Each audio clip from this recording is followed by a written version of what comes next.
Dampak untuk kesehatan sendiri beragam ya, tergantung juga dari bagaimana kondisi tubuh sendiri ya.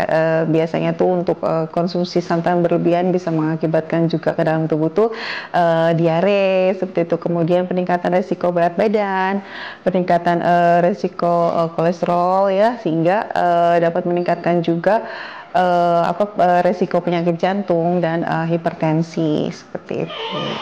Ya. Untuk makanan-makanan penetralisir santan itu sendiri, kita bisa juga konsumsi sayur dan buah ya. Kalau untuk sayur itu semua jenis sayuran bisa, kemudian untuk buah-buahan sendiri banyak ya di Indonesia itu, terutama untuk buah-buahan yang bervitamin C tinggi seperti lemon, kemudian jeruk nipis, kemudian bisa juga mengkonsumsi teh hijau, kemudian yogurt, kefir, jus tomat seperti itu juga bisa sebagai makanan untuk menetralisir santan seperti itu. Kalau untuk santan sendiri, sebenarnya kalau untuk dia dimasaknya dengan metode yang benar itu juga masuknya ke dalam lemak tidak jenuh ya. Itu juga bagus untuk kesehatan kulit ya, kemudian untuk kebutuhan lemak harian gitu, untuk kebutuhan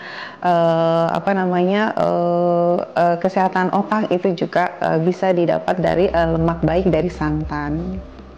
Untuk pengolahan santan yang tepat itu dia tidak terlalu menggunakan api terlalu panas, kemudian tidak juga dimasak berulang-ulang sehingga menjadikan lemaknya itu lemak trans ya, karena santan itu sebenarnya lebih baik dikonsumsi dalam kondisi yang mentah itu idealnya ya. Tapi kalau untuk orang Indonesia sendiri kan itu biasanya dimasukkan ke dalam makanan sebagai bahan tambahan, jadi diolah, biasanya itu memang dipanaskan.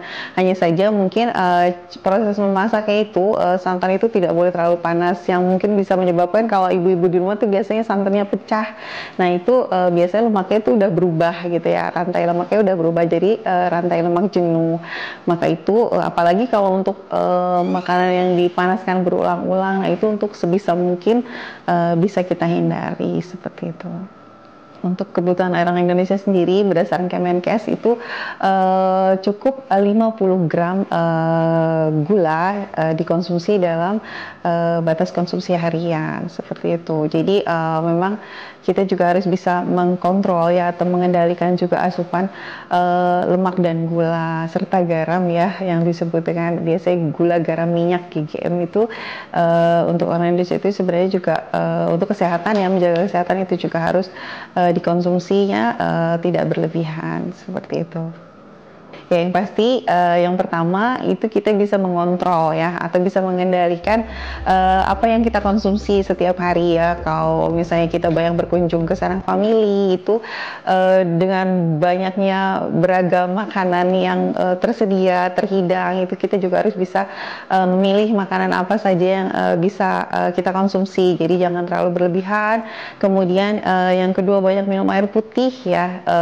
Terus juga membatasi konsumsi santan dan gula, serta yang terakhir yang pasti sayur dan buah, dan kita juga harus menjaga olahraga ya. Jadi walaupun cuma sebentar, kita usahakan bisa lakukan aktivitas tubuh atau olahraga ini setiap hari seperti itu.